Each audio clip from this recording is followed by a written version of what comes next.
Assalamu alaikum. Brother, Walaikum assalam. I went through your speech about the second marriage by a man. Men are very much fond of having more than one marriage, and Islam do allow them for that. Even for that, they don't need a permission from their first wife, second wife, in case they are going for third or fourth. My question to you is that there is less patience among the female side, and the social circumstances where there is very hard to lead one family when the person wants to go for 2, 3, when they know they can't have justice with them. In such condition, certain states have made it a compulsory law that man before going there should get permission from the first wife. Still, do you say that avoiding the social circumstances or corruption among the relation where man mostly disowns the second or third wife, or they divorce them just for the social pressures or family pressures afterwards, do you still say that they don't need a permission? Or if they do, in such circumstances, should such laws of state be religiously followed or not? Sister asked the question that most of the men, they love having second wife. She did a survey, I think. Huh? I'm a victim to this. Sorry? I'm a victim to this. No, if you're a victim, you cannot put all the men in the same bracket. If you are a victim to certain things, you cannot say most of the men. You can say some men, no problem. Correct? So if you are a victim to certain things, you cannot put all the men in the same bracket. Okay, anyway, coming to your question, that men, when they want to marry a second wife, they don't have to take permission, because Allah has given them permission in the Quran, but certain states have said that it should be compulsory to take permission. What is my view? In Islam, Allah says in the Quran in Surah Nisa, chapter number 4, verse number 3, marry women of your choice in 2s, 3s or 4s. But if you can't do justice, marry only one. This statement, marry only one, is only given in the Quran and no other scripture. If you can't do justice, you have to marry only one. That means Quran gives permission for a man to have 2, 3 or 4 wives, but they can't do justice, marry only one. In Islam, under normal circumstances, a husband need not take the permission of the wife before marrying a second wife. But in Islam, marriage, nikah, is a sacred covenant. During nikah, a would-be wife can put any condition which is permitted by the Sharia to the husband. Similarly, the husband can put any condition which is permitted by the Sharia. That means if a woman marries a man, she can put the clause that I will only marry you under condition that you do not take a second wife.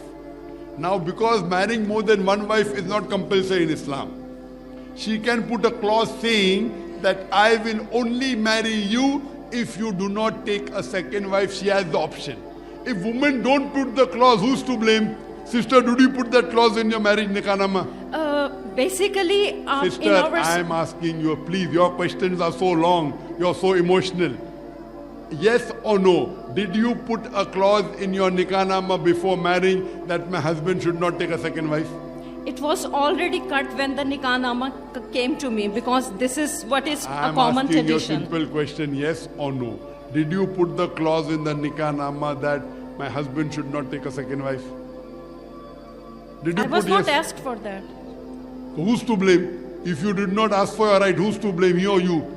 If you don't ask, good, even I will not ask. I am asking, that means you did not know your religion, right or wrong? Did you know when you got married that you can put a clause in the nikah nama? Did you know, yes or no? No. Who's to blame, you or your husband? Who's to, now you know? Now you know or not? Sister, now do you know or not? Yeah, now I know. That means your nikah nama, you can put any clause, but you cannot put a clause. You cannot tell your wife, you cannot tell your husband, you should not offer salah, because offering salah is fard. So you cannot prevent your husband from doing something which is fard, neither can you force him to do something which is haram. You cannot say, I want you to have alcohol every day, because having alcohol is haram. But anything which is mubah, which is optional. You can put a clause saying, if he agrees, he'll marry you. If he doesn't agree, he won't marry you. Khalas. So if you don't know your deen, who's to blame? You or me? Who's to blame? Why are you talking about the state? Forget the state. Every individual Muslim, man or woman, can put any clause which is optional. You can put a clause that I will only marry you if you give me every month 50,000 rupees. No problem. Agree? Agree. Has the money, he will agree. No. Or you say 1 lakh rupees. Put a clause. He may agree, he may not agree. You can demand the meher what you want. You know meher. How much meher you kept, sister? But if they promise Sister, a meher and how much afterwards meher? they are not I'm giving asking them. you a question. What is your, where do you come from? You are saying my name is so and so. What was the meher in your marriage? 1 lakh. 1 lakh rupees. What can you do with 1 lakh rupees today? It's worth nothing. So why did you agree with that meher? Who's to blame? Because you or there me? was no other option. So the problem is in you. Problem is that then you have to do. If there's no other option, that means you found the best. See, sister, Islam has got various options and varieties. The problem is that the Muslims and the men, they do not know their deen themselves. You don't know the deen and then you blame Islam. In Islam, the right has been given to the man because to protect the woman. And if you hear my answer, that why does Islam allow a man to have more than one wife, is basically to protect the woman. If every man marries one woman, then women will be unprotected in this world. Because today, sister, there are more women in the world than the men. Do you know that? In New York alone, in USA alone, there are 4.3 million women more than men. In Germany alone, there are 1 million female more than men alone. In Russia alone, there are 10 million female more than men. If your sister or my sister happens to live in Germany, my sister happens to live in Russia, and there are 10 million females who have not found husband, only option for them is that they either marry a man who already has a wife or become public property. Do you understand? Public property, Dr. Zakir, it's such a harsh word. It is the most sophisticated word I can use. So, polygyny, a man having more than one wife, has been given to protect the woman, not to degrade her.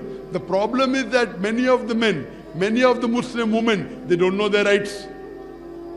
We are to blame. We don't know our deen very well. Our deen, the amount of rights that the woman has in Islam is phenomenal. In other religion, the woman has to give money, right or wrong?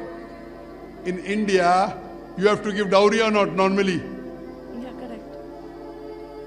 Did you give dowry? Did you give dowry? No. You received it. Alhamdulillah. So Islam has given rights. If there is something happened with your husband and if he's not following Islam, then there are ways. I'm not telling. And one more thing, if your husband requires more than one wife, so why should you not support him? What is the problem? You tell me one thing, if the husband goes every day outside, outside to other women, as long as he doesn't marry, most of the wives did not mind. No problem. But चुपके से करो, दुनिया को मालूम नहीं पड़ना चाहिए. Correct?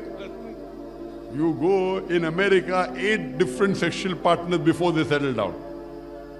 A good Muslimah would say, I would prevent my Muslim sister from becoming a public property. I wouldn't mind sharing the husband.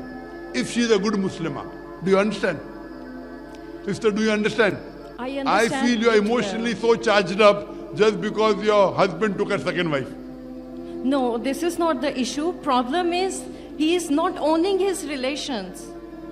This is the problem. This is my message by you to all the people who are here. Please, if you are going to own the relation, own them well. Don't desert the relation. Because not owning relationship means when he married the second wife, did he say he was the second wife or not? But if he leaves you without giving you a word, you don't know where he is not giving you your pocket money, he is not knowing you in what conditions you are then. Sister, all this doesn't carry weight because I cannot give a judgment without hearing the other side. Whatever much you criticize your husband, point number 1, a good Muslimah will not criticize the husband in public. Do you understand? Public don't know me. Allah Public says in the don't know Quran, the person. Inna Allah ma sabirin.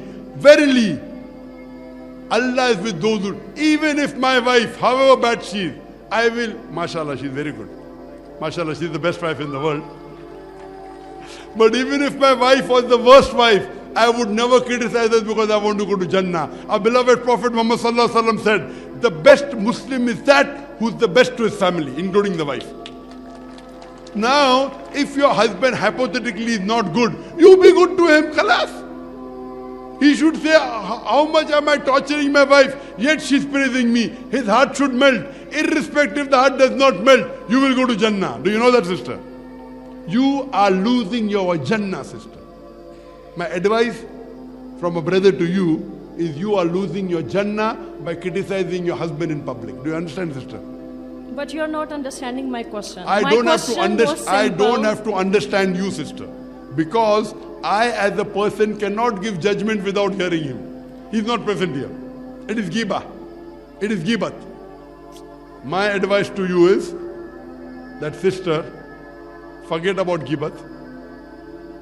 Forgive, you will go to Jannah inshallah. Hope that answers the question.